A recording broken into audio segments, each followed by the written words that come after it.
Hello, everybody. Welcome to the Game with Fame podcast. I am your host, Eric Erickson, and today we have a special guest joining the show. He is a up and coming Twitch streamer who plays video games with one arm better than most of us play video games with two arms. He is the Ghost Arm.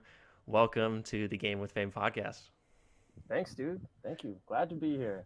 Very And excited. and like I said, you are very new to the Twitch scene. Twitch scene. You just started your stream pretty recently, right? Was it in July or before that? We're in like the second month or so. It's very new. And so, Very what new. have your experiences been like joining Twitch and becoming a streamer? Oh wow, that's a deep question right there. Um, Overall, streaming, it's a lot of fun. First of all, it's definitely like an emotional roller coaster in a way because you're gonna have your up moments and your down moments because it's a totally new thing. It's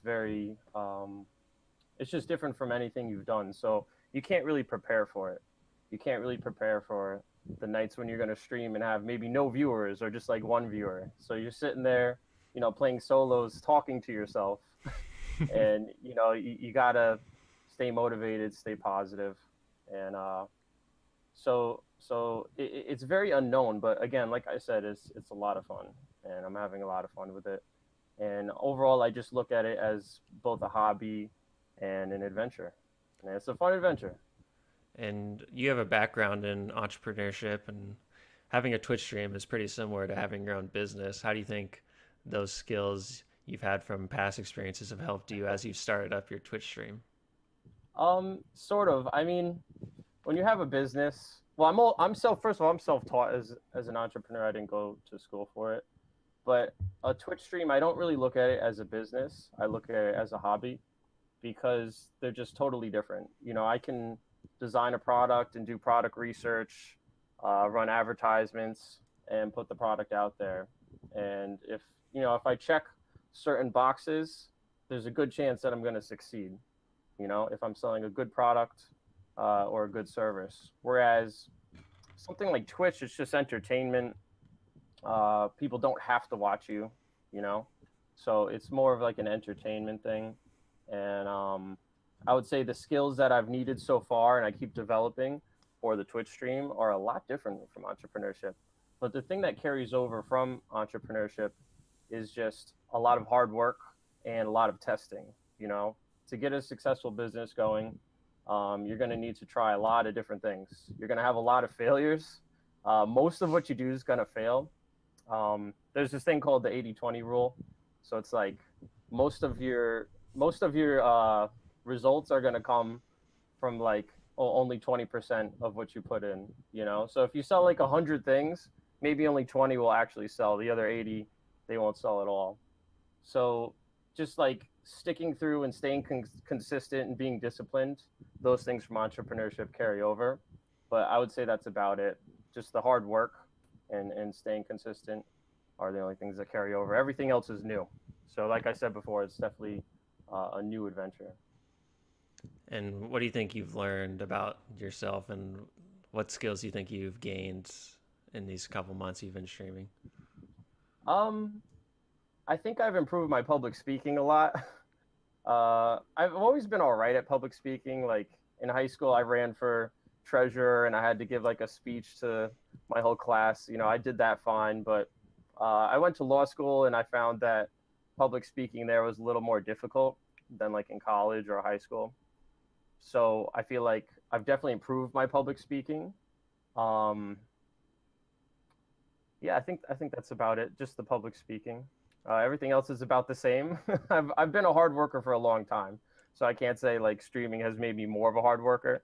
I've always put 100% into everything I do. I'm very relentless, so it just kind of confirms that I work hard and I don't stop.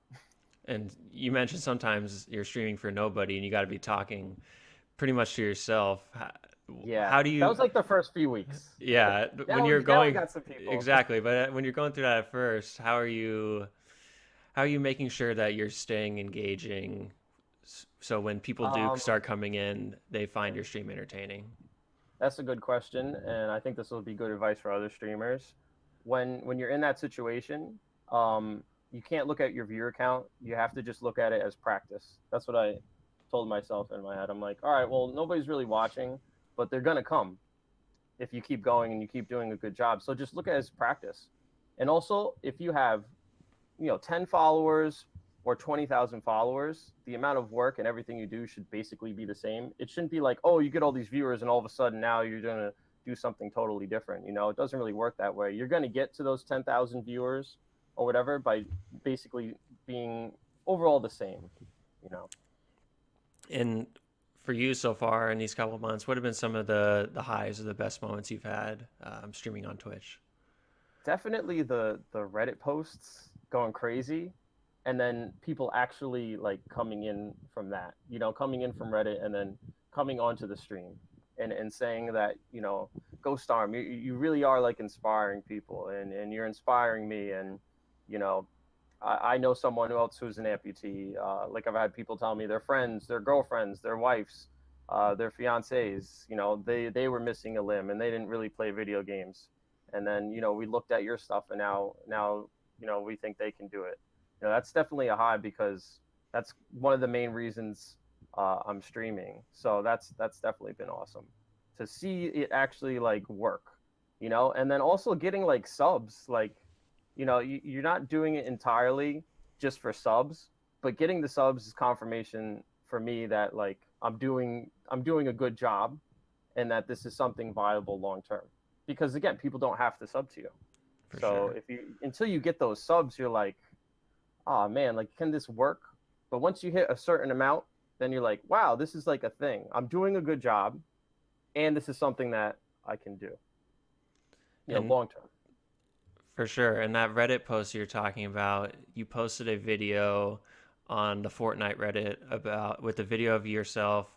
You dropped into Tilted Towers in Fortnite. You got a 15 kill victory, and Yes. it was like Before the they front. nerfed SMGs. Yeah, it was like the front page of the Fortnite Reddit. I Yes. mean, you mentioned just getting a ton of messages, but just what was it like seeing your posts just gain so much traction? I mean, I think it was the first day in a day, right? Oh yeah, and I had another post before that too. It was back in like season 3. Another one went really crazy too. I got like a combined 15 kill game with my duos partner, and that one got a lot of upvotes too. I think it got like 3 or 4 thousand, and then this one too. But yeah, it's crazy. Like, cause I go on Fortnite, the Fortnite Reddit like every day. So to open your phone and like see your post like at the top is like, it's crazy. It's really cool. Um, but at the same time, there's definitely a part of me that was like, that should happen because I put so much work into what I'm doing, and like, I would want to see someone get a 15 kill game win with one hand, So it's like that should go up there. And back when I played in MLG and Halo 2, I had a couple of montages. I had a Halo 2 montage and a Halo 3 montage, and MLG featured those on the front of their homepage. So it's not like I've never experienced something like that before, but it's been a long time since then. So it felt good to see the stuff do well, and it's like, yeah, man, this is like what I'm supposed to be doing. Like you put this thing out there, and people really like it, and people are messaging me and saying that they're inspired by it. It's like this is what I'm supposed to be doing. And I look back, way back in the Halo 2 times, I'm like, damn, like I should have just kept going, like why did I stop? But it feels good to get back into something, and then it's kind of like the universe telling you, like, you're doing a good job. This is something you should be doing. Keep going. And there may be people listening who are wondering how exactly you play video games with only one hand. So, to the best of your ability, kind of Yeah. describe how you're able to navigate the controller. And you're playing on Xbox, so play games on Xbox using only one hand. I saw my cousin in my family yesterday, and I mean, I've known my cousin my whole life, and even he was asking me, like, how do you do it? So it's a question I get a lot. Like, even my family's like, how do you do it? I actually have my controller here right in front of me. Let me unplug it here from Xbox One X. Got a little custom Design Labs controller here. It's kind of, everything's reversed. I don't know why my webcam is reversed. This has never happened to me before. But basically, I hold the controller sort of like this, like that kind of, and I do every single I press every single button on the controller just with my left hand. The only thing I don't press is the right trigger. I use my ghost arm, I call it, for that, which is the only piece of my right arm that I have. But it's kind of hard to explain the way the webcam is here, so I would suggest you go to my YouTube for that. I have a nice, like almost 10-minute video, like fully explaining that. So if you really want to see how I play, it's definitely explained much better in that video. But yeah, every single button, for every single button, I press it just with my left hand. And you play a lot of Fortnite, and Fortnite is a game where you're using pretty much every button on the controller. Everything Yeah. is being used. So was there a learning curve at first? Was it tougher at first compared to other games? And what was that period like when you first started playing out with Fortnite? Oh yeah. Like with Halo, you're not really pressing the left bumper too much. You're not really using the bumpers too much. You're not really using left trigger too much. You're just using left trigger for grenades. So like it's not as demanding for me. But when I played Fortnite, I realized like you got to press all those buttons, like for console, right?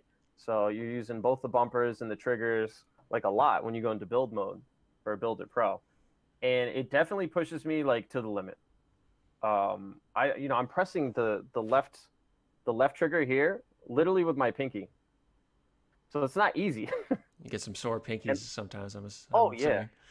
yeah, my hand it definitely I definitely get pain. And I've talked to my doctor who like makes my prosthetics and stuff.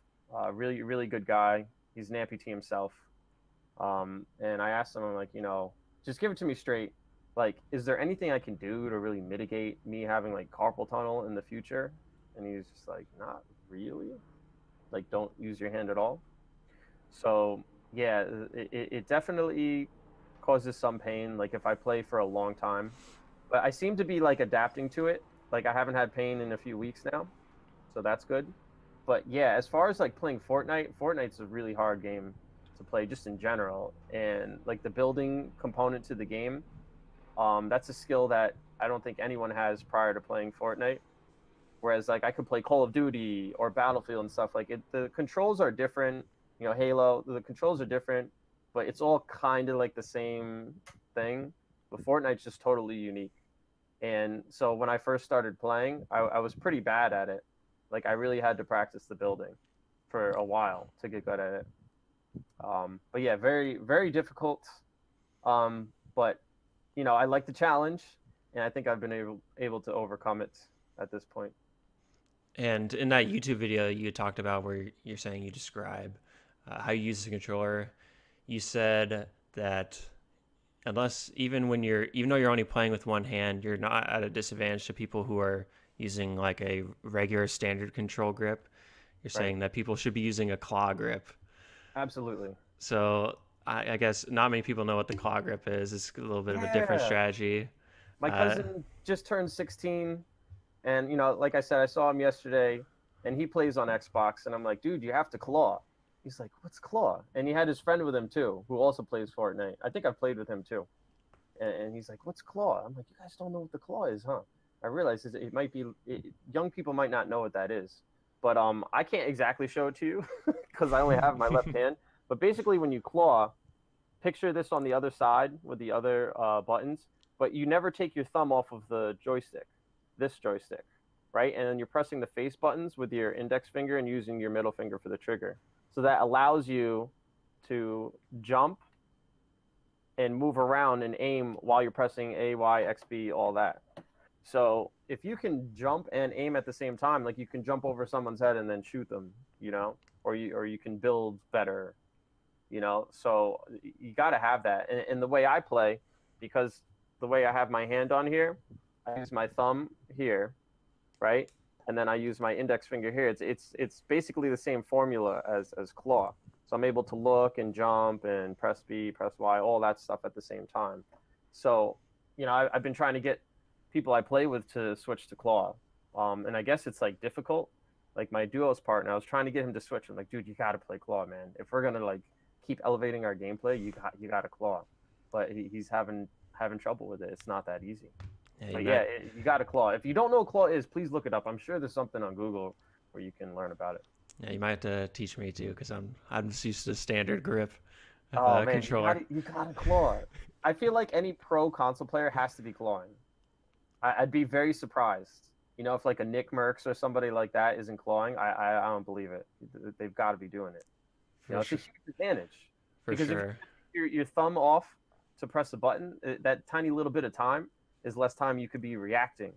You know? And also in that video, you talked about how you used to play when you first started out playing video games. You used to play using your feet. Yeah. So how Well, how exactly were you doing that? my right foot. Well, I would sit on the floor and just hold the controller regular with my left hand, and then like literally use my foot to press to move everything else on the right. But like I would have to like if I would shoot, I would have to like curl my foot around to hit the right trigger. I was terrible. I was absolutely terrible. I could play campaign, and I could beat like the kids on the street that I grew up on. But as far as being good that way, that's not a viable play style at all. And when did you make the switch to using the style you use now? Um, Maybe when I was like 12 or 13 or something like that. I honestly, like I said in the video that I made on my YouTube that shows you how I play, I don't remember exactly when it happened, but definitely by like 12 or 13, something like that. And for you, what are your earliest memories of playing video games? Oh man, my father got this awesome IBM AptivaWare computer. You guys don't even know that IBM used to make computers, some of you younger guys, but this computer was like considered like it was top of the line. You know, it was a good computer and it had 32 megabytes of RAM. That was like you could play any game out with that. So he bought me some games. He got me NASCAR and he got me Mech Warrior and Heavy Gear. Heavy Gear is similar to Mech Warrior, if you know what Mech Warrior is. If you don't know what Mech Warrior is, you just control these. It's a first person shooter, and I think you can actually switch to third person. But I would play it in first person, and you control like this giant robot, and it's got guns and missiles and stuff.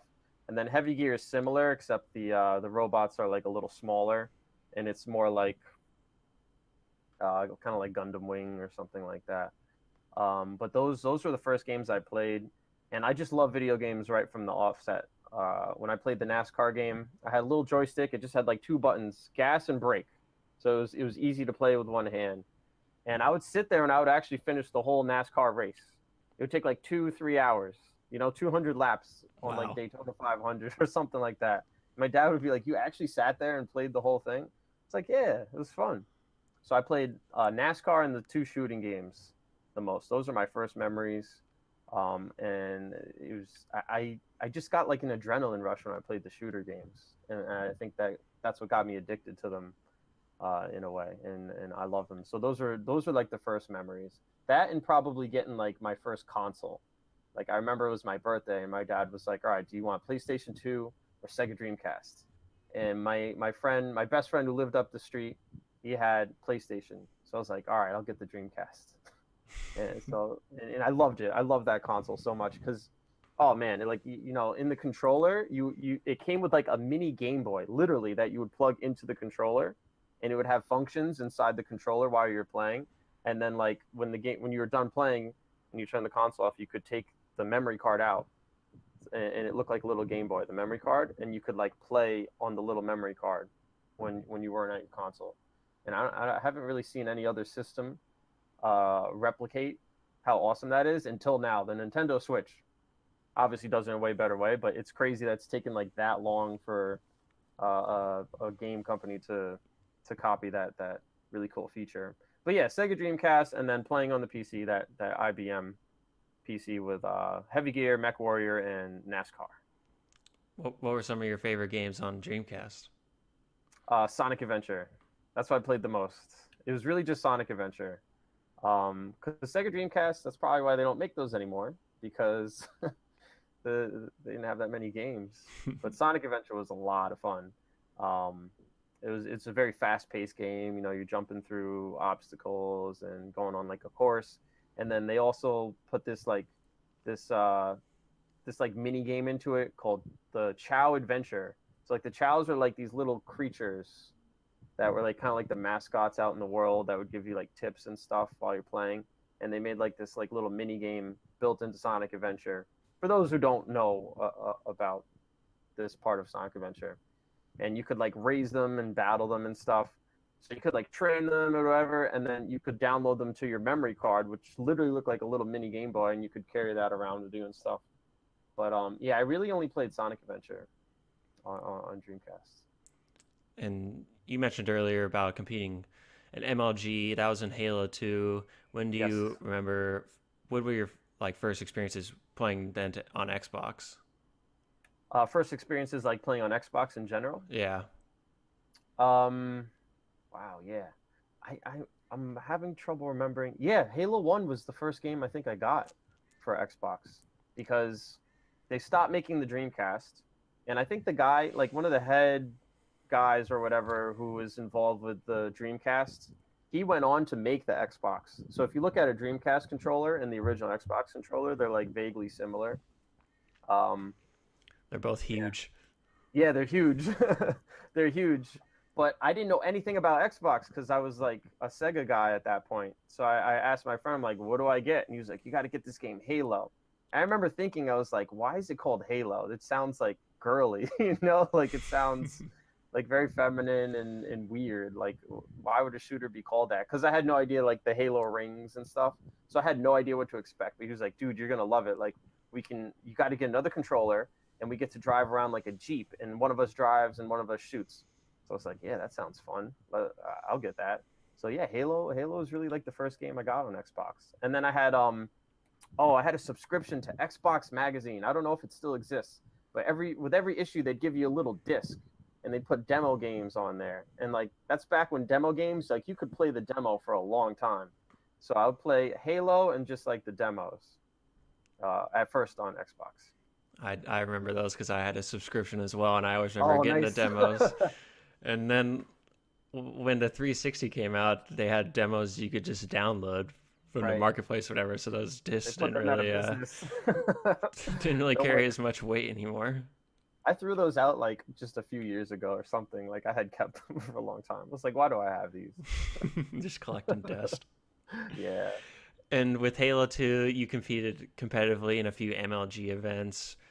Yeah, couple events. What Couple was events. your experiences like going to different places to compete in events? Oh my God. Are you kidding me? Like the most fun thing ever. I was 16, I think I just got my driver's license, and then my parents for my birthday, they got me a plane ticket down to Charlotte for the event. I paid for my hotel and the entry fee and whatnot, but that was the first time I've ever traveled on an airplane like by myself. So being able to go down to North Carolina, go down to Charlotte, and then compete and just kind of be on your own, you know, it was just so fun. It was so fun. And then meeting people that you only knew online, seeing them in person, seeing like, wow, you're nothing like what you sound like. But yeah, it was so much fun. And then in one of our first heats, we played a pretty good team. It might have been the second heat. We played a team that was also kind of like known, players that were known. And then I remember my buddy like nudging me. He's like, turn around. So I turn around, and there's at least 20 or 30 people behind us watching because people, I guess, were walking around the event because it was packed. And then they noticed because I was sitting like on the edge, so everybody passing by could see me. They saw me playing with one hand, and they're like, what? So we had a nice crowd behind us that really only like the pro teams had. And I like to get really animated when I'm playing.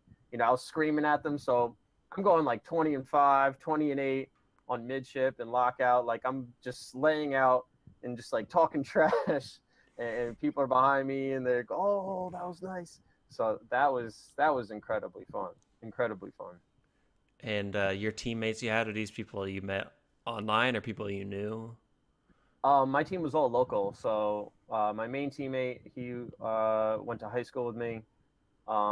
Our other teammate we did meet online, but he only lived like an hour away, so we met him like way before we competed. He came up like on the train and we hung out and like we really hit it off, same as us online. And then the fourth player, I think we may have met him online. I'm not 100% sure. I actually don't remember, but he was also really close. Like he picked me up for the Meadowlands event in New Jersey. That was the second event we went to. He was like 10 minutes away or something like that. So that was really good. We're all in the same time zone. We were very close, same age and everything like that. And I think for a lot of people, sometimes they know they're good at video games, but they don't know if they have that next level they can take it to as far as Uh-huh. competing in a competitive tournament or a competitive environment. At one point, did you know when you were playing Halo 2 that it was like, hey, we can do this at a higher level than most, and we should try to take advantage of that by entering some tournaments? Yeah. We used to have this local like gaming center where you could compete at, and my friend and I, it would just be like doubles, and my high school friend and I, we would enter that, and we would always come in first. So that's I think where we got the first idea to like go to an MLG event. But MLG was a big deal back then, because the top players were making money, and it was kind of like the first time that I think a lot of people were exposed to the idea that you could like compete in video games and make money. So like as a young guy, like a teenager, it was very like appetizing. It was like, dude, like let's do this, let's go for it. We have all the time in the world, so let's try it out. And then also we could just actually go because I've had teammates before, always when I was younger, who were really good, but just like couldn't go to an event. Either they couldn't afford to, or some kind of situation that would prevent them from going. So there's a lot of good players out there who just literally can't go to events because for whatever reason. So just the fact that we wanted to go and like we actually could go, we wanted to take advantage of that. Do you have any aspirations to get into Fortnite competitively at all? I've only been playing for like 3.5 months. I would love to, if I was invited, I would go, but I think I got into it a little too late to be competing. Um, when I try, I'm pretty good. I can get my win ratio up to like 30%, kill death close to 4, but I would have to play at this point to get my skill level up to that next level. I would have to play all day. I know I'd have to play all day to catch up to these other players and be really good. I've been like a almost pro player in Halo, so I know what it takes for me personally to get up to that like next level. And I think it will take a lot of time. And I think I'd be better off putting that time into other things. I think I'm good enough now that I can provide for like an entertaining stream, and I do keep getting better. But I don't know. I love Fortnite. It's a really fun game. It's always changing. It's very interesting. It's always fun to be playing something that's very popular, but it's possible that the game has peaked. Possible. There's a lot of signs that it might have peaked. It's going to stay popular for a very long time, but at this point, I think I'm better off just like growing the stream, and there's a lot of stuff I still need to perfect as far as the stream goes, and improving a YouTube channel and stuff like that. So I think my time would be better spent on that. And there's already a lot of really good Fortnite players out there. Like the competition is fierce. But if I can find another game that comes along that's very popular and get in at the start, that would be better, I think. And especially since you're playing on console, battle royale is a very new genre. I think Fortnite was the first Mm. game to really bring battle royale to console players. Do you think it has lasting capability on console? And are you looking forward to seeing what other games? Because a lot of different games are bringing their own battle royale mode. Are you excited to see what they bring to Oh the yeah. table? Oh yeah. I think Battle Royale has proven that it's not going anywhere. That it's a relatively new genre of game that people love, and they're going to want to keep playing it. Like I said, Fortnite's a great game. It's very interesting, but in a lot of ways, it needs a lot of work. They even still consider it a beta game. It's pioneering a lot of things, but there's definitely, it's sort of like a Halo 1 type of thing. It's like the first really good iteration. I feel like Halo 1 was the first really good console shooter, and I think a lot of gaming analysts or historians, if that exists, would probably agree with that. And I think Fortnite might be something similar for battle royales and just in general, like kind of bring them mainstream, making them popular. So we can't even imagine what's coming, but I guarantee you in the next 5 or 10 years, you're going to see a battle royale that will, uh, at minimum, be better than Fortnite, and better. And it could mean a lot of different things. It could mean the graphics are better. It's just better for competitive play. It just runs better. It's just more fun somehow. I could imagine a battle royale that mixes elements of Fortnite with like maybe Magic. Like imagine like a Magic based battle royale game where you got like wizards and mages and all that kind of stuff, and you're like summoning creatures to battle people, sort of like an RPG mixed with a maybe shooter, a third person shooter, something like that. So like I said, the possibilities are like endless, and there's definitely going to be something that's going to come along that will be more popular. Because back when Halo was it, like, you couldn't even imagine anything better coming along. But then Call of Duty came along and kind of like destroyed Halo. I'm pretty sure it became more popular over time, and that became the thing. But you couldn't have imagined exactly what that was going to be. And did you compete in any other games competitively besides Halo 2? No, no. The only thing I ever did was I used to have like a little private forum, somewhat private forum, and it was somewhat large, and we would run like Pokemon tournaments on DS. Nice. So like I would compete in that. Like I'll always like Pokemon. I don't care how old I get. I'll always like it, and so that's the only thing I've ever like seriously like sat down and was like, all right, I'm gonna compete at this. So yeah, just Halo. And going back to your Twitch stream, you talked earlier about wanting one of your goals being to inspire other people who don't play video games or other amputees. And I know for yourself, you'd mentioned in a post or video that like when you were growing up, Jim Abbott, the baseball player, was someone who inspired you because he was a pitcher who only had one arm and he was Right. a very successful MLB pitcher. For you to be streaming and then have people reach out to you and be inspired by you, kind of the same way that Jim Abbott inspired you, what kind of feelings does that give you? It feels great. It feels great to be able to give back to the world, um, at least some amount of good that it's given to you. I feel like um, beyond just Jim Abbott, but I like to use him as an example. Just seeing amputees do good things that they've done a lot of good in the world. To put yourself out there into the public sphere and dedicate your life to something is a big deal. It looks all fun. Like, oh wow, he's a professional baseball player, but there's a lot of sacrifices that come with that. You got to devote your life to it. You're going to have less time for your family. You might have to uproot your family at any time to go play for another team because the contract is too lucrative to do so. So he did a lot of good for the world and sacrificed.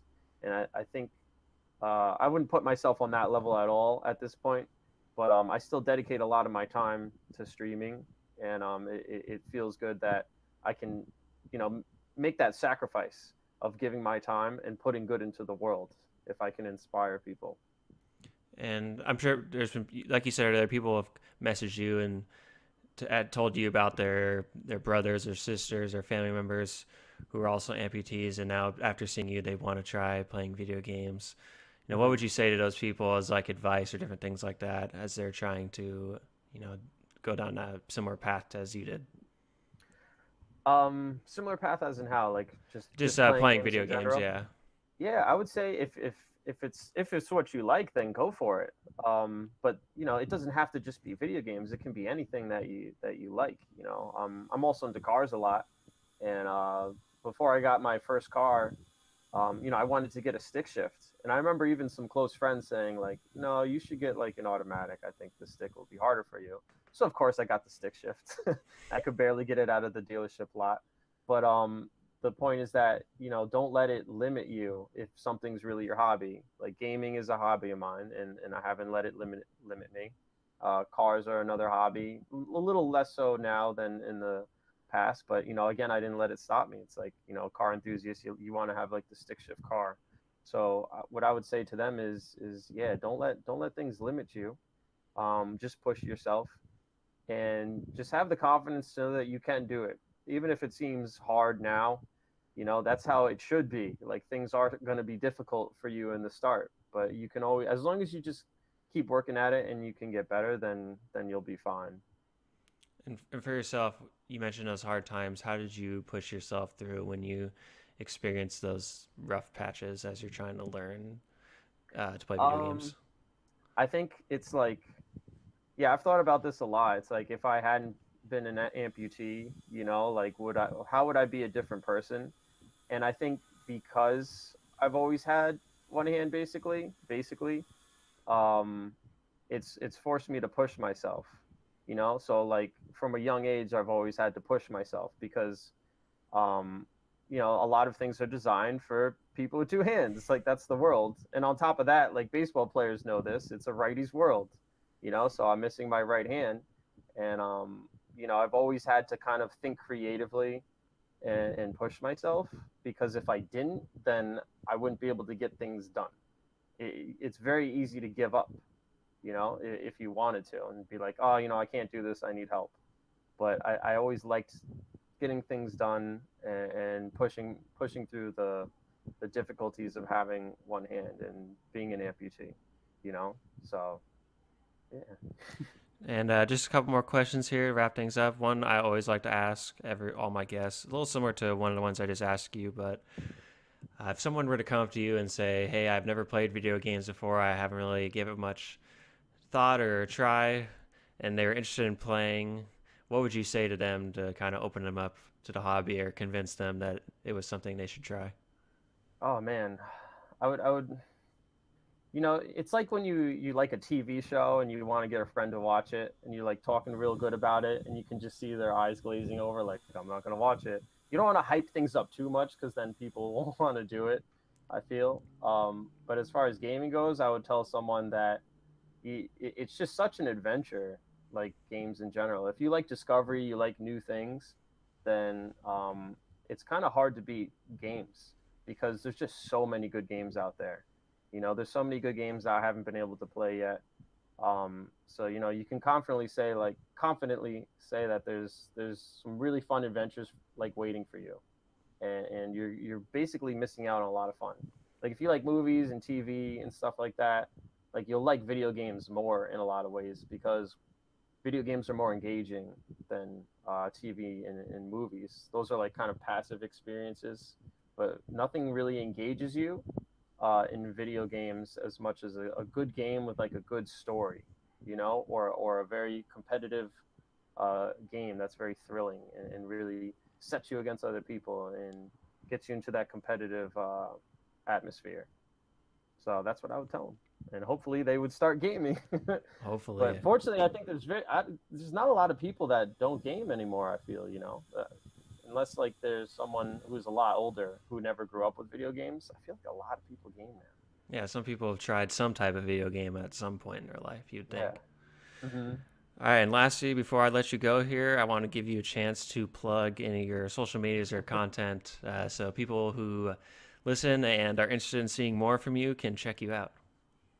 You guys can always find me on TheGhostArm.com. I make it very simple, so you don't have to remember like Instagram usernames or YouTube usernames or anything like that. Just go to TheGhostArm.com, and on there you can find my YouTube, you can find my Twitch, my social medias, all that.